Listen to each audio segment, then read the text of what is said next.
Bismillahirrahmanirrahim. Assalamualaikum warahmatullahi wabarakatuh. Kali ini kita akan membahas tentang anatomi dari sistem saraf pusat. Oke, seperti yang kemarin sudah disampaikan tentang apa itu sistem saraf atau pembagian dari sistem saraf. Nah, kita ulang lagi ya, bahwa sistem saraf itu terdiri dari saraf pusat dan saraf tepi. Saraf pusat itu terdiri dari otak dan sumsum tulang belakang. Nah, kalau saraf tepi sudah dibahas ke minggu kemarin, sehingga nggak saya bahas lagi ya. Yang dimaksud dengan otak itu adalah otak besar, disebut biasanya cerebrum, otak kecil biasanya disebut juga dengan cerebellum, dan batang otak, yaitu brainstem. Nah, saraf pusat juga terdiri dari sumsum tulang belakang. Nama lainnya adalah medulla spinalis, atau nama lainnya juga spinal cord.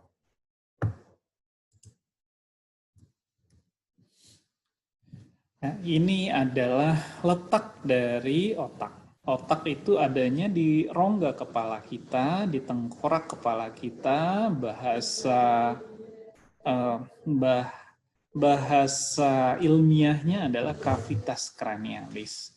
Sedangkan medulla spinalis, sumsum tulang belakang atau spinal cord itu adanya di rongga di tulang belakang kita yang disebut dengan columna vertebralis. Nah, berikutnya ini adalah pembagian otak. Jadi otak kalau digambarkan ya, di otak itu bisa dibagi dengan berbagai macam cara. Nah, kalau kita bagi berdasarkan letaknya artinya dari atas sampai ke bawah. Yang atas, otak itu disebut dengan forebrain atau proencephalon, otak.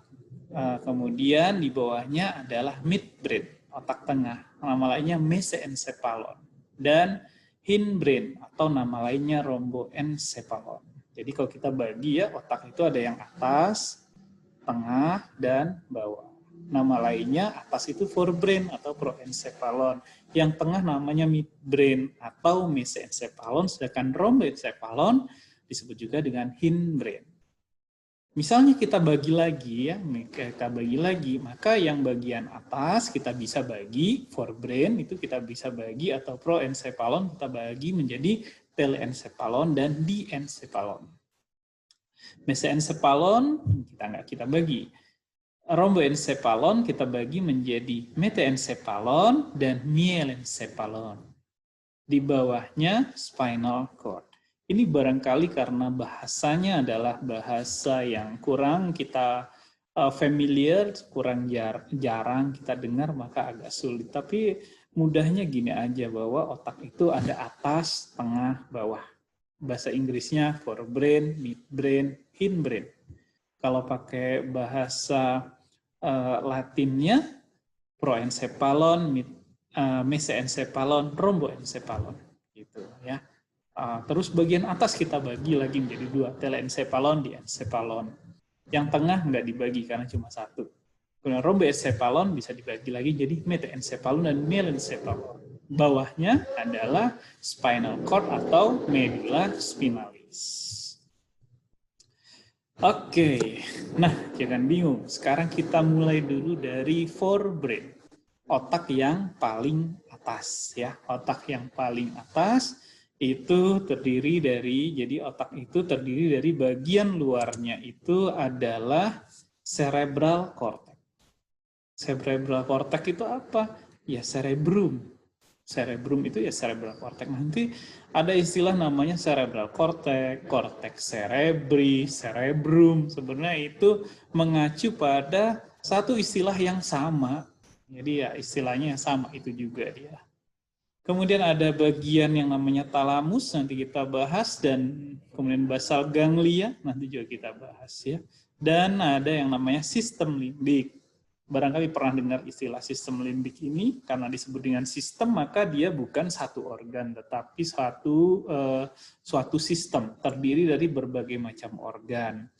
Antara lain namanya ada olfactory bulb, hipotalamus, hipokampus, amigdala, cingulata gyrus, dan ventricle. Oke, kita lanjut lagi ke materi selanjutnya. Nah, kita lanjut ke forebrain. Forebrain itu apa tadi ya? Cerebrum, cortex cerebri, cerebral cortex. Itu yang kayak gimana sih bagiannya ini ya? Bagian ini nih.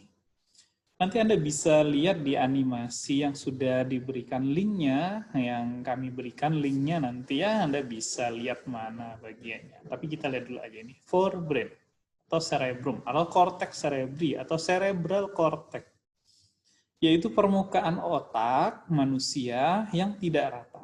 Ya, jadi permukaannya nggak rata. Yang nggak rata ini yang ada tonjolan dan ada lekukan. Tonjolan itu disebut dengan gyrus, sedangkan lekukan disebut dengan sulcus. Nah, cerebrum ini, forebrain ini terdiri dari teleencephalon dan diencephalon. Kalau seandainya kita potong, misalnya ya bagian luar dari cerebrum, maka akan ada yang berwarna abu-abu. Nah, yang berwarna abu-abu ini bahasa Latinnya abu-abu itu gray, bahasa Inggrisnya gray, bahasa Latinnya grisea, maka namanya substantia grisea. Bagian bawahnya, bagian dalamnya, nah itu berwarna putih. Warna putih itu dalam bahasa ini ya, dalam bahasa Inggris white. Sering juga disebut dengan white matter. Kalau pakai bahasa Latin, alba, putih itu alba, maka namanya substansia alba. Substansia grisea juga suka disebut dengan istilah gray matter. White matter, substansia alba, gray matter, substansia grisea. Nah, si cortex cerebri ini, cerebrum ini, inilah cerebrum ini ya. Jadi kalau kita lihat gambarnya ya, ini yang menonjol-menonjol ini adalah cerebrum. Cerebrum. Yang menonjol disebut sulcus, yang lekukan disebut apa tadi? Sulcus dan gyrus ya.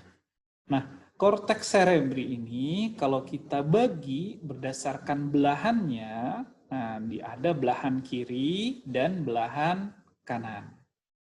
Belahan ini disebut juga dengan istilah hemisfer, maka disebut dengan hemisfer kiri atau hemisfer kanan. Ya. Nah, hemisfer kiri dan kanan ini nanti dia dihubungkan oleh area yang namanya corpus callosum dan anterior commissura. Nanti Anda bisa lihat di animasi yang ada di link yang nanti akan diberikan. Oke, apa sih cortex cerebri ini? Fungsinya buat apa? Cortex cerebri ini adalah hierarki tertinggi dari sistem saraf pusat. Jadi, manajemennya, hierarki yang paling tinggi, merupakan pusat kesadaran manusia. Jadi, pusat kesadaran manusia itu adanya di cortex cerebri ini. Dan sebagian besar kortek pada manusia itu terdiri dari neokortek. Maka sering juga disebut dengan istilah neokortek. Ya. Nah, kita lanjut lagi. Tadi cerebrum tadi dibagi menjadi dua belahan, hemisfer, kiri dan kanan. Maka cerebrum juga bisa dibagi menjadi berdasarkan bongkahan-bongkahan atau lobus ya, diistilahkan dengan lobus. Yang bagian yang di depan ini, bagian depan disebut lobus frontalis. Bagian tengahnya ini, bagian tengah disebut lobus parietalis. Bagian samping disebut dengan istilah lobus temporalis dan bagian belakang disebut dengan lobus occipitalis. Silahkan diingatkan. Pegang kepalanya, yang depan lobus frontalis, tengah parietalis, samping temporalis, yang belakang occipitalis. Jadi otak itu dibagi dengan berbagai macam cara gitu ya. Tadi berdasarkan belahan, berdasarkan lobus-lobusnya juga. Nah, ini tadi barangkali ada yang bingung tadi, ada yang namanya gyrus dan sulcus ini ya. Gyrus itu adalah tonjolan, sedangkan lekukan disebut sulcus ya. Terus kalau dipotong itu ya ada yang berwarna abu-abu namanya gray matter atau substantia grisea, dan bagian dalamnya warnanya putih yaitu white matter atau substantia alba.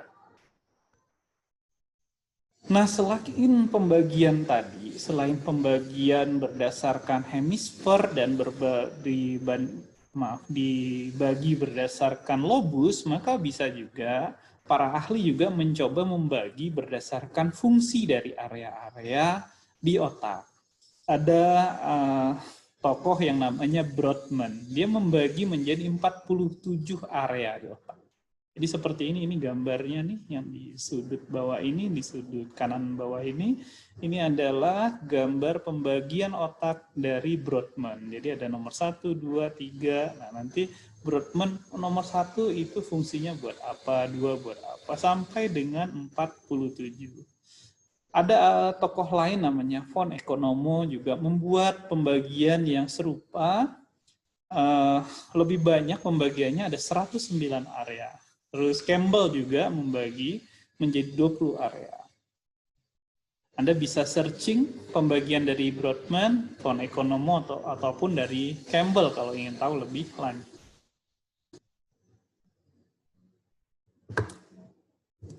Oke, kita lanjut lagi tentang, tadi kita sudah bahas tentang korteks cerebri ya, korteks cerebri atau cerebrum atau cerebral cortex. Nah, di bawahnya ada bagian yang namanya basal ganglia.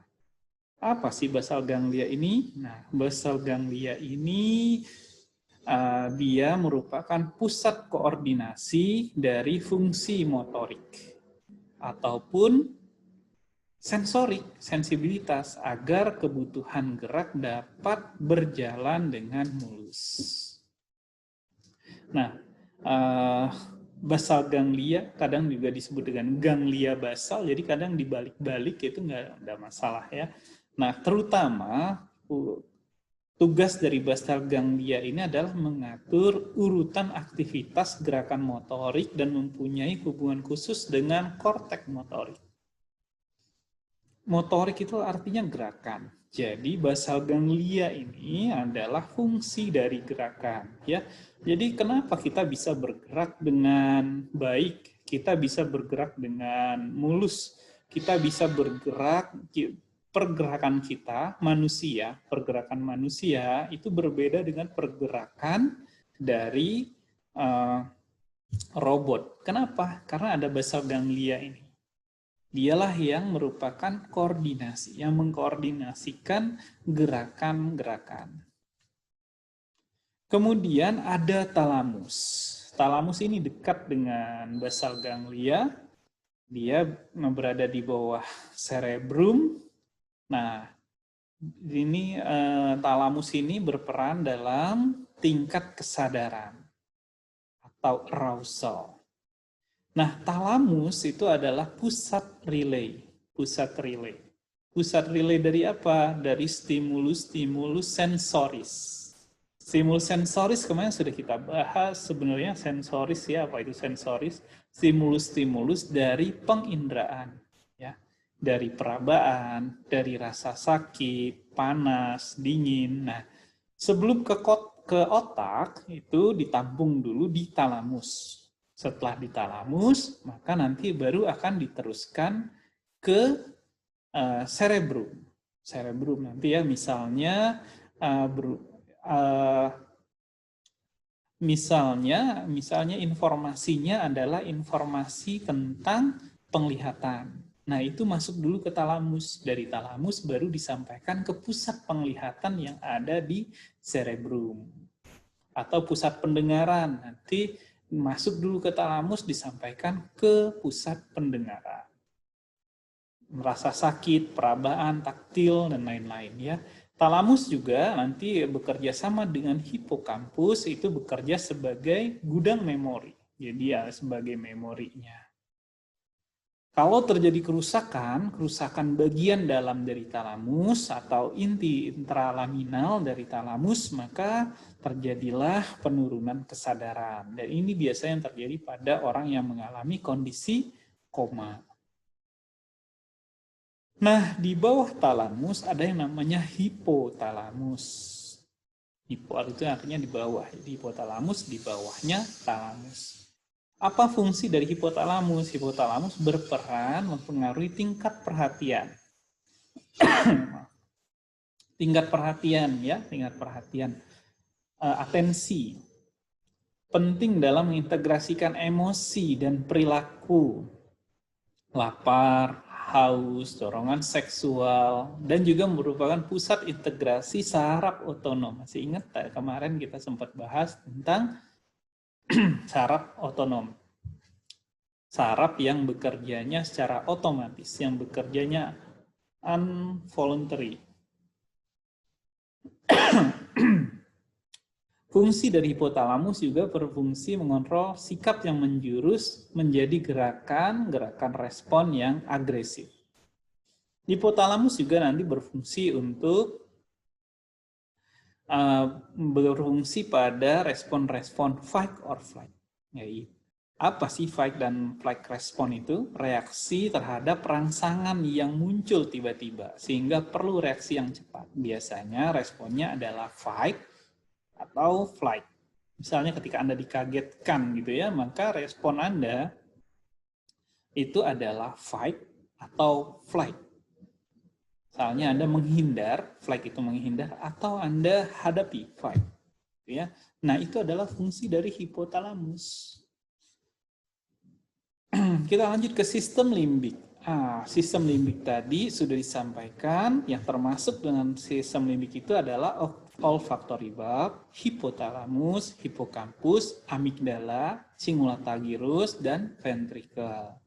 Nah, sistem limbik ini adalah struktur yang berperan penting dalam regulasi perilaku. Tingkah laku kita diregulasi pada sistem limbik ini. Motivasi, emosi kita, perilaku kita terkait keinginan untuk makan, minum, aktivitas seksual, anxiety, rasa cemas, dan agresi, ini ada pada sistem limbik.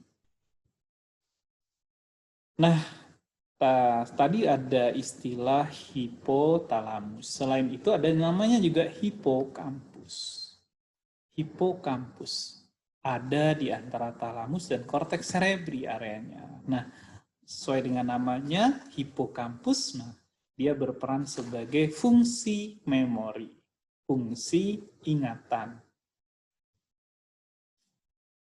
Terus ada ventricle. Nah, ventricle ini apa? Nah, ventricle ini sebenarnya adalah bagian dari otak yang berupa rongga. Jadi ventricle itu artinya rongga. Ya, Mas, barangkali Anda masih ingat ya istilah, misalnya ketika belajar biologi, waktu di SMP dulu ada istilah, ketika belajar tentang jantung itu ada istilah ventricle dan atrium. Ya, ventricle itu artinya adalah ya rongga, ya, satu ruang kosong. Jadi kenapa sih perlu ada ventricle?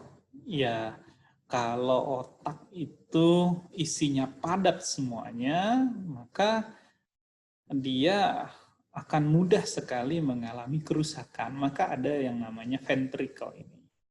Ventricle itu kalau dia adanya di tengah, maka namanya central ventricle. Ya, central kanal. Nanti ventricle ini, di dalam ventricle ini isinya apa? Ventricle ini isinya adalah cairan otak. Nama lainnya adalah cerebrospinal fluid, CSF. Ya, jadi di ventricle dan di saluran-saluran yang ada, yang bagian kosong yang ada di otak itu, ada bagian kosong, itu isinya cairan otak. Cairannya bentuknya mirip dengan plasma darah. Mungkin barangkali Mbak bingung, plasma darah kayak gimana ya? Mungkin Anda pernah berjerawat gitu ya, kemudian Anda pencet jerawatnya. Nah, kemudian keluarlah cairan darah. Anda pencet darahnya, bahkan nanahnya. Kemudian setelah itu keluar cairan bening. Nah, cairan bening itu yang disebut dengan plasma darah, itu mirip seperti itu ya. Atau mirip seperti putih telur. Cairan putih telur, nah, seperti itu barangkali ya miripnya. Nah, cerebrospinal fluid ini dibentuk oleh sekelompok sel yang disebut dengan choroid plexus. Choroid plexus ini dia ada di dalam ventricle. Jadi, cerebrospinal fluid ini dia dibentuk oleh choroid plexus yang ada di dalam ventricle. Buat apa sih cairan otak ini? Buat apa cerebrospinal fluid ini? Fungsinya untuk melindungi tubuh dari goncangan. Jadi karena dia ada cairan, ya, ada cairan, maka otak itu dia bisa meredam goncangan. Jadi seperti telur, ya, telur ayam gitu ya, Anda goyang-goyangkan, bagian merahnya itu nggak akan pecah. Kenapa? Karena ada bagian yang putih. Nah, kurang lebih analoginya itu seperti itu, kerja dari cerebrospinal fluid. Selain itu, cerebrospinal fluid menyediakan sumber hormon dan nutrisi bagi otak dan spinal cord atau medula spinalis atau sumsum tulang belakang. Nah, kadang-kadang cairan dari cerebrospinal fluid ini terhalang sehingga dia terkumpul di satu ventricle. Nah, kalau dia sampai terjadi seperti itu, maka terjadi peningkatan tekanan otak. Contohnya apa? Contohnya misalnya pada anak-anak pada yang hidrosepalus. Pernah tahu hidrosepalus? Atau ya hidrosepalus yang kepalanya besar karena terlalu banyak cairan otaknya, cerebrospinal fluid-nya. Oke, kemudian ada yang namanya Manning. Manning itu bahasa sederhananya apa ya? Selaput otak. Selaput otak. Nah, selaput otak ini, Manning ini adalah jaringan ikat yang membungkus otak. Terdiri dari dura mater, arachnoid membran, dan pia mater. Dura mater itu kayak gimana nanti kita lihat gambarnya ya. Lapisan paling luar yang keras terdiri dari jaringan ikat padat. Itu dura mater. Kemudian di tengahnya ada arachnoid membran, terdiri dari dua komponen, yaitu lapisan jaringan ikat dan suatu rongga di bawahnya. Terdapat ruang yang banyak mengandung pembuluh darah dan cairan cerebrospinal. Nah, arachnoid membran ini disinilah terdapat banyak CSF, cerebrospinal fluid. Dan yang ini yang paling dalam, area yang paling dalamnya namanya pia mater. Pia mater ini terdiri dari jaringan ikat longgar yang banyak mengandung pembuluh darah. Sehingga dia juga melekat pada permukaan sistem saraf pusat atau otak. Nah, gambarnya seperti ini ya. Ini adalah rambut kita ya, kemudian ini kulit kepala, kemudian ini adalah tengkorak kita. Nah, di sini nih, ini adalah Manning. Ya, Manning, dura mater. Dura mater, kemudian yang warna biru ini yang ada cairannya. Inilah yang disebut dengan arachnoid membran. Ya, terdiri dengan banyak pembuluh darah di sini, lihat ada pembuluh darah dan cairan cerebrospinal. Oke, seperti itu. Dan yang paling dalam nih ini nih pia mater. Pia mater dia menempel pada otak kita. Nah, kemudian kita lanjut ke midbrain. Nah, kita ke midbrain.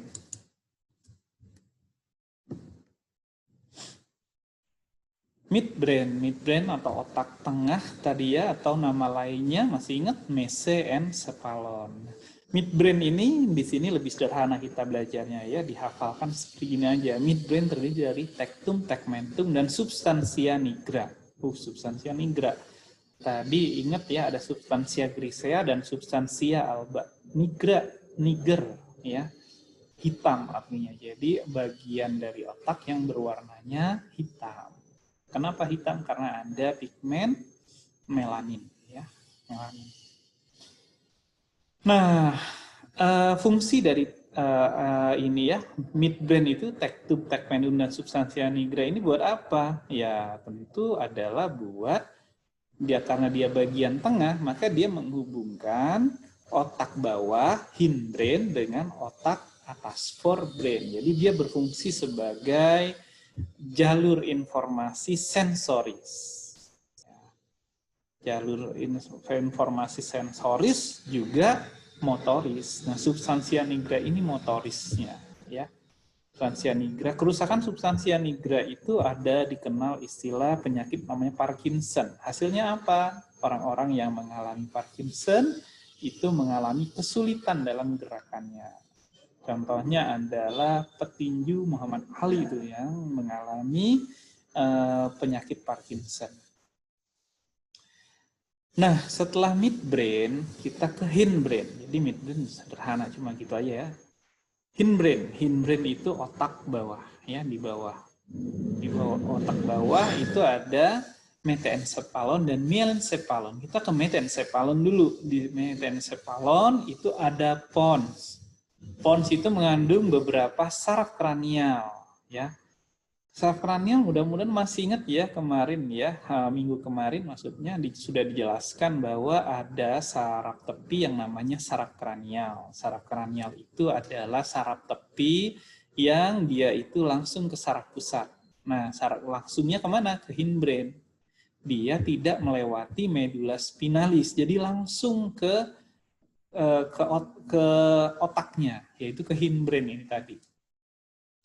Kemudian di pons ini nanti juga di selain pons juga ada namanya medula atau medula oblongata yang mengandung reticular formation dan rapace system. Nah, bagian ini adalah bagian yang mengontrol area motorik gerakan atau afferent. Kalau kemarin kita bahas tentang afferent ya di spinal cord. Nanti dia berhubungan dengan medula spinalis karena bawah dari hindbrain ini adalah medula spinalis. Nanti dia akan mengirimkan informasi ke korteks cerebri, cerebral cortex tadi ya, untuk meningkatkan atensi dan arousal.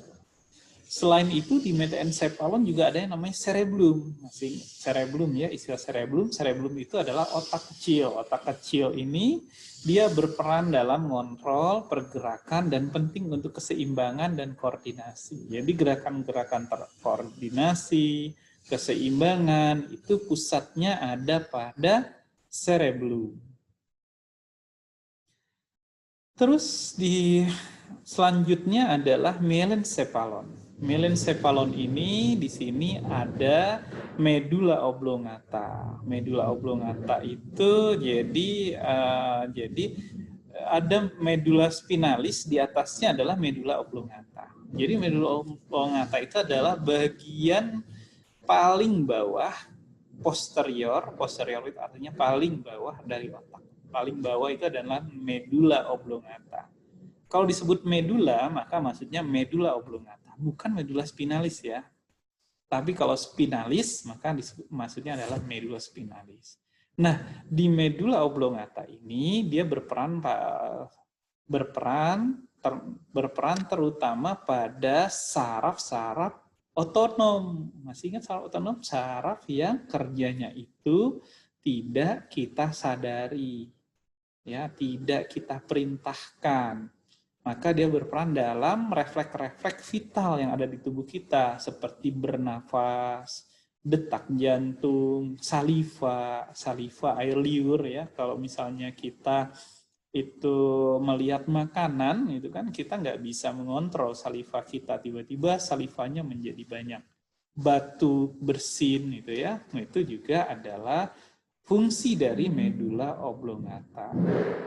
Medula oblongata juga berfungsi juga. Saraf kranial itu juga ada beberapa yang masuk melalui medula ini ya, medula oblongata ini.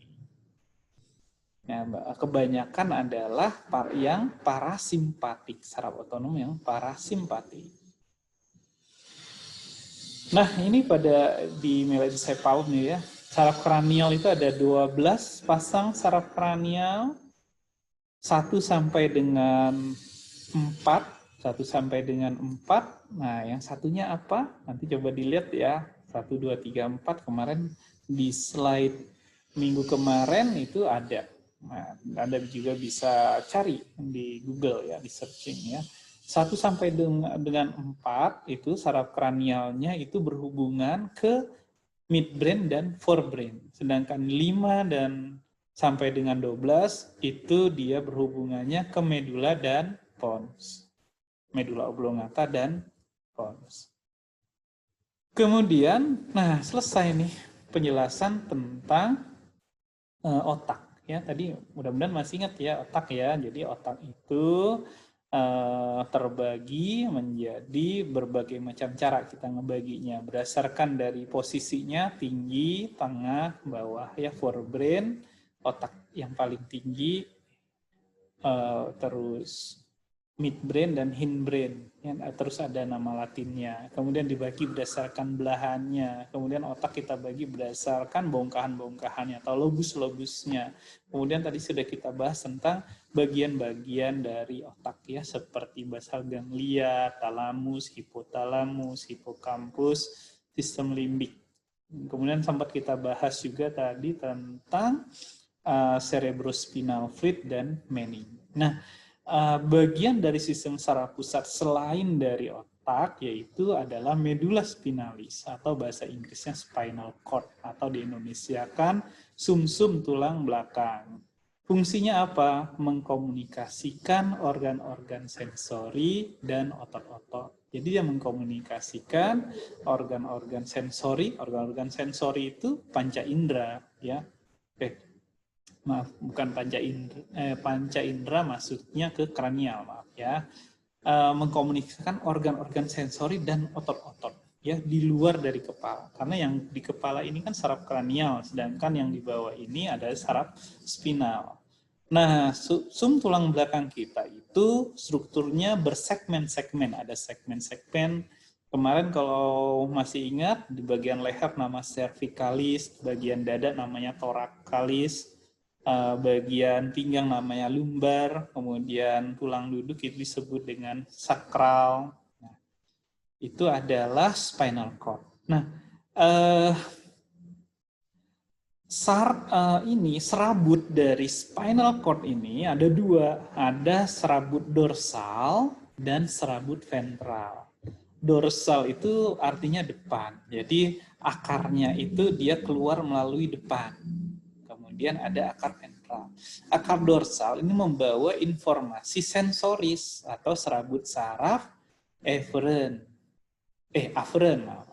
ya, sensori. Sedangkan ventral, akar yang dibawa di belakang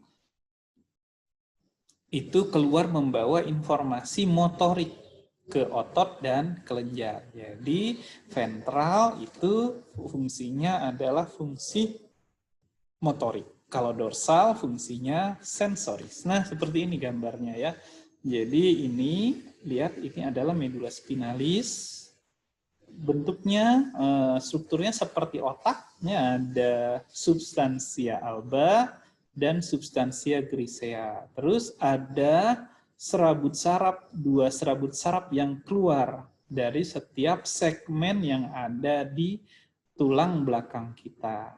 Yang bagian depan namanya ventral. Nah, ini tadi dia membawa informasi motoris, serabut saraf eferen. Sedangkan dorsal itu membawa informasi terkait dengan sensoris atau serabut saraf aferen. Nah, bagaimana sih kita tahu bahwa ada akar dorsal dan akar ventral, ya. Nah, kita harus berterima kasih pada Megendy. Mungkin masih ingat ada tokoh yang namanya Megendy, ya. Waktu kita belajar biologi dulu. Nah, ada eksperimen dari Megendy. Eksperimennya dilakukan pada anak anjing.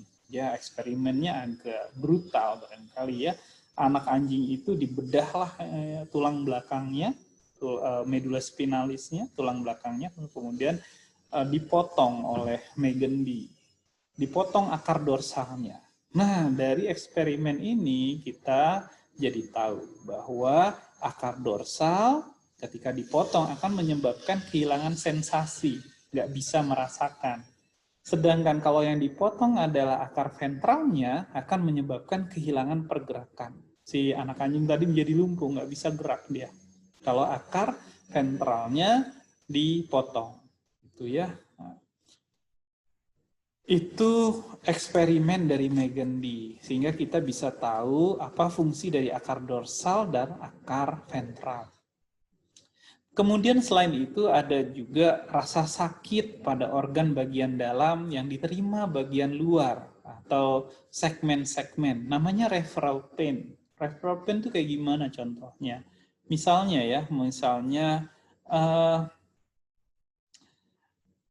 Anda sakit pinggang. Anda sakit pinggang, ada orang yang sakit pinggang, tapi nggak sakit di pinggangnya. Yang kerasa justru di betisnya. Nah, kenapa betis kerasa sakit? Karena dia menjalar. Sakitnya itu menjalar. Jadi yang bagian yang sakitnya mana, bagian yang terasa yang di mana. Itu juga yang terjadi pada orang yang pengapuran. Misalnya pengampuran pada servikal gitu ya, di leher. Kemudian yang kerasa kesemutan adalah tangan. Ketika dia diobati oleh dokter saraf, kemudian misalnya diminta untuk fisioterapi, maka yang diterapi adalah bagian lehernya. Misalnya dipanaskan, diberi ultrason, misalnya ya, diberikan diatermi, itu adalah lehernya, bukan tangannya. Kenapa? Karena yang terjadi pengapuran itu adalah pada bagian servikalnya.